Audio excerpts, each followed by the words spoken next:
Growing Happiness with Dr. C is a transformation podcast that teaches how to grow real, sustainable happiness by integrating soul/roots, spirit/rhythm, and body rhyme so that you understand how to implement sustainable changes in your life. In the first episode, we introduced the equation and mapped to our tri-map while examining the life of Dr. Daniels. In this episode, we need to learn how to name our intended happiness we want to grow. Remember, we never chase happiness.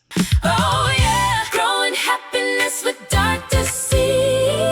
Alchemy for your soul. The Transformation Podcast. The Transformation Podcast. Welcome back. On this podcast, when we say growing happiness, we mean planting new thoughts, feelings, and habits in your soul, spirit, and body. As those seeds take root, your life slowly transforms. How you love, work, and care for yourself starts to look different. That's why this is a transformation podcast, not just a feel-good podcast. Whole body happiness moves through the soul, spirit, and body.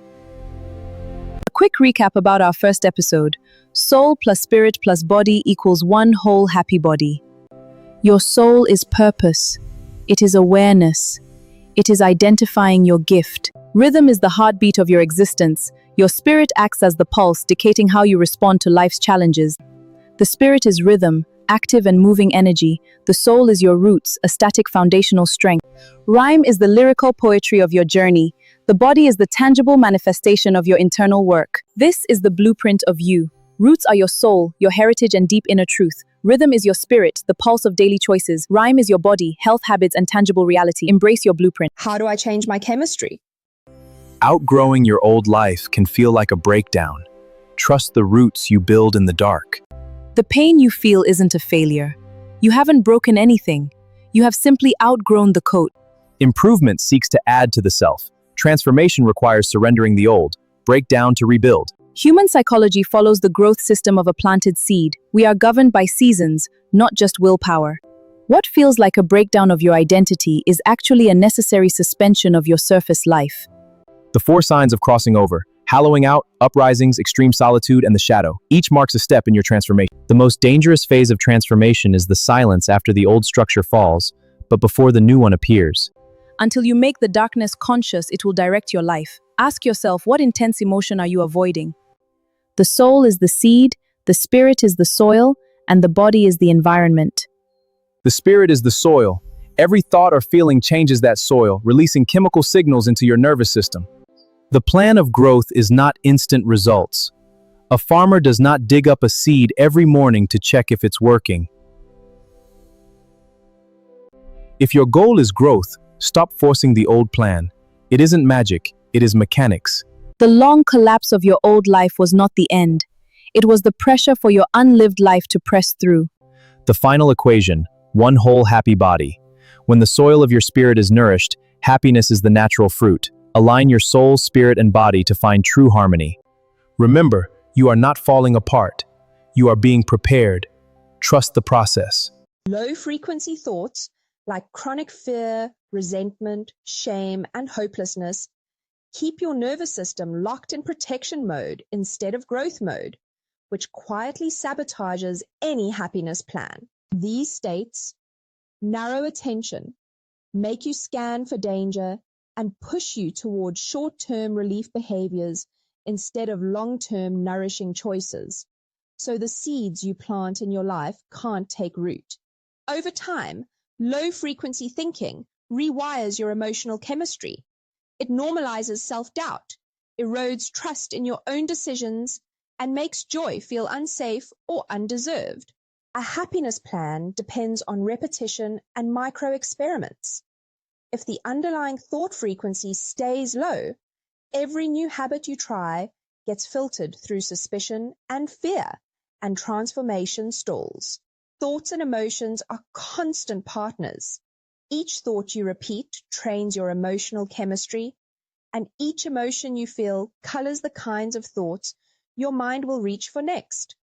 When your inner language is fear-heavy or self-critical, your emotions tend to collapse into anxiety, shame, or numbness. But when your thoughts become more truthful, compassionate, and curious, your emotional world slowly reorganizes around safety, hope, and possibility. Let's look deeper. In the upcoming class, we will learn about the part the ego plays in your journey. We will discover why the ego is not the best mental companion and how to incorporate our previous knowledge into our new ego knowledge. We will also watch and see how our emotions are related to our thoughts. Once you learn these components, you will begin to understand how you are actually in control of your thoughts. However, it takes thought knowledge and actions to understand how to change your life and control your emotions. Lying awake at 2 a.m., obsessing over an ex, or feeling a sudden, sharp pang of jealousy in your chest feels like a physical entrapment. These persistent, looping feelings serve as encrypted psychological signals demanding your attention. Most of us process these signals through our default translator, the ego. This legacy survival program scans for past trauma and avoids future danger. When a signal enters the ego, it is immediately filtered and labeled as a threat.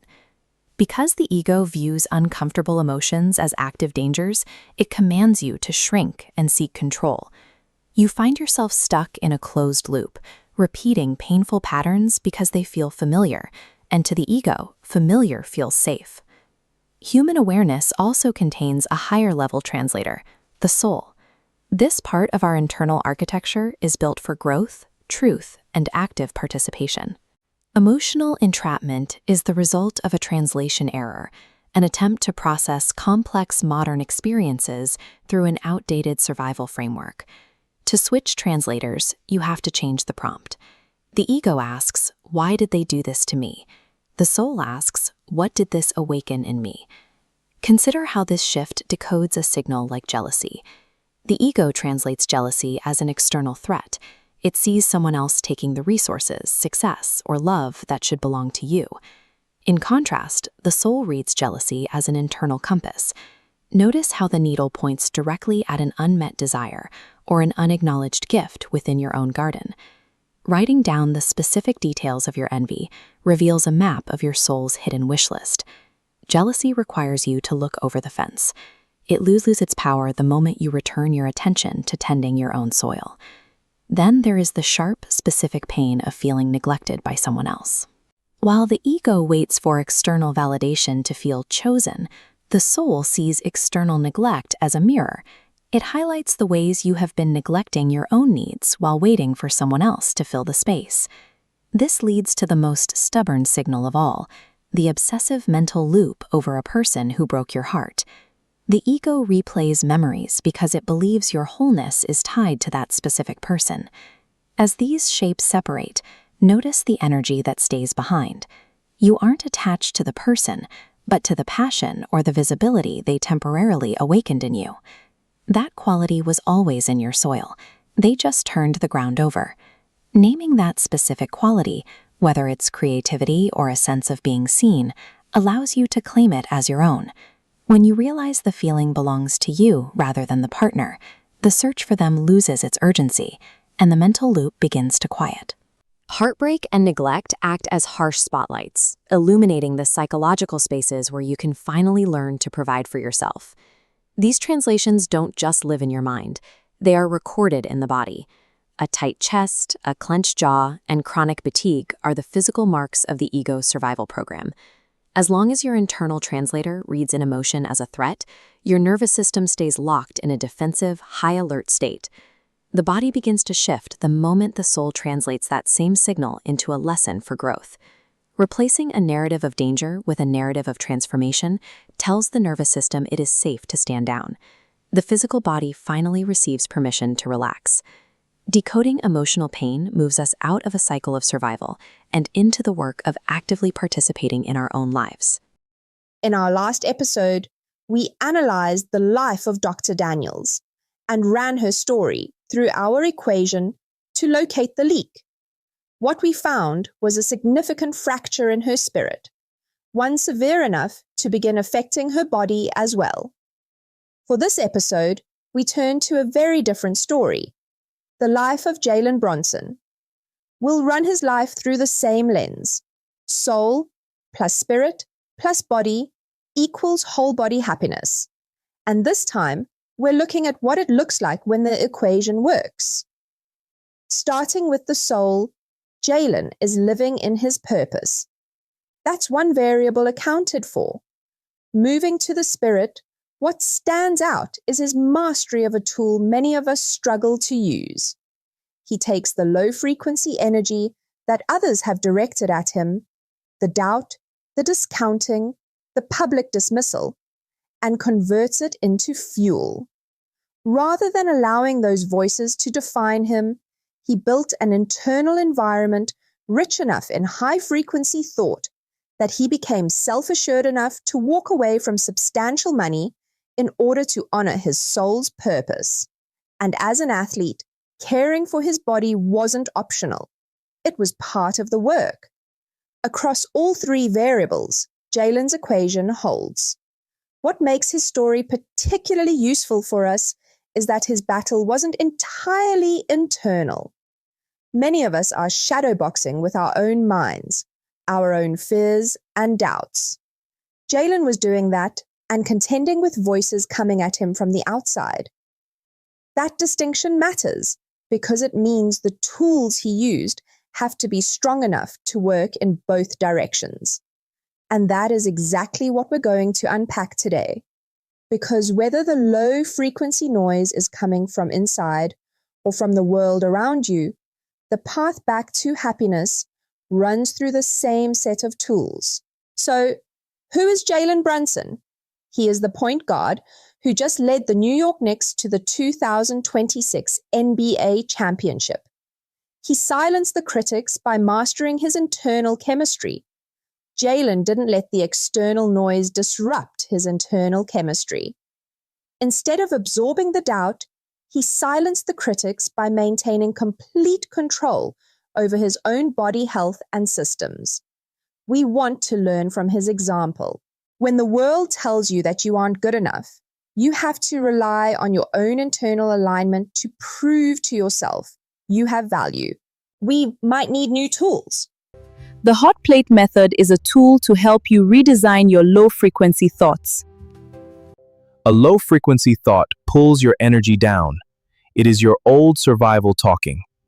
Naming the thought is your first act of power. Do not argue, do not obey, just name it. Imagine that thought that you don't want as a hot plate. You reached in with your bare hands and grabbed it by mistake. You would just drop it. Recognize it. I see you. This is the old story. Drop it. Let the thought fall out of your hands. Dissolve it. In your mind, let it shatter into tiny clay pieces on the floor. Sweep it out. Every time you drop the hot plate thought, you weaken the old emotional chemistry, but you must actively fill the newly made space. It is within your power to reconstruct your old feelings that are holding you back. Remember, you are retraining your thoughts. Notice and write down your old language. Know your themes. Rename what your new action is. Now let's practice. Identify the theme and your old language. Now restructure your new action. Welcome to the 3-day hot plate challenge. Catch one low-frequency thought a day and map it. Let's begin. At first, you may have to drop the exact same thought 100 times a day. This is not failure. This is spirit training. Keep tending your own garden. Teach your soul to tell the truth about what hurts. Teach your spirit to drop the old story, and teach your body a new emotional chemistry. Mastering your internal literacy is what we need to master. Before we end this episode, we have a recap. Your pain is a signal, not a flaw. Jealousy, neglect, obsessive thinking, these are old survival programs. Your soul is asking for attention. There are 3 layers you must focus on: soul, spirit, and body. The architecture of happiness begins with truth in purpose, the light of your soul. Through choice in language, your spirit finds its path. Practice the knowledge and nurture your body, then you become whole and happy. Step 1. This is the pain. Step 2. This is the feeling I have. Step 3. This is the lie feeding this feeling. Step 4. This is the feeling I am learning to grow instead. This is the pain. Naming the pain stops self-gaslighting. It grounds your nervous system in reality. This is the feeling I have. It's heavy and unnamed. Let's bring it into the light. I'm not good enough. No one ever stays. I have to be chosen to matter. These are lies. Recognize the lie. I'll always be alone. Release it. Refuse to hold it. Shatter the lie. Sweep till it's garbage, not your identity. I am learning to grow. I choose to feel worthy and secure. I give myself permission to grow. If I were growing worthy, I would go for a walk, eat healthy, sit up tall, and breathe deeply. They moved on with someone else. You feel discarded, like you're not worth staying for. But that's a lie. You are learning to grow, chosen by yourself. Close the app, drink water, go for a walk. You got this. 2 paths for the nervous system. Worshipping the lie, believing you are broken, holding the burning hot plate, curling inward, tending the guard, knowing pain is a signal, dropping and shattering the lie, sitting tall. Which path will you choose? Your turn. Let's transform the inside out. Get a blank page. Write 4 lines for one real situation. What is one small action your body can take today that matches this new feeling? As we bring this episode home, let's bring Jalen's story back into focus, because his life illustrates something we all need to understand. Mastering your thoughts is a 2-front battle. It's not enough to know how to reshape what's happening on the inside. You also have to know how to block what's being thrown at you from the outside. Those low-frequency thoughts other people hurl in your direction, often without a second thought about where they land. And here is what I want you to hold on to. Your pain is not there to hurt you. It is there to inform you. That reframe alone can change everything. Before you go, I'm leaving you with your step-by-step recap of exactly what to do the next time pain knocks on your door. Because it will knock, and you deserve to be ready when it does. Not so fast, you also have action steps to do. If something in today's episode moved you, challenged you, or gave you a tool you needed, share it. Like the video. Send it to someone who needs it today. We are here to help you understand the science of happiness and what the journey there actually looks like. See you next time.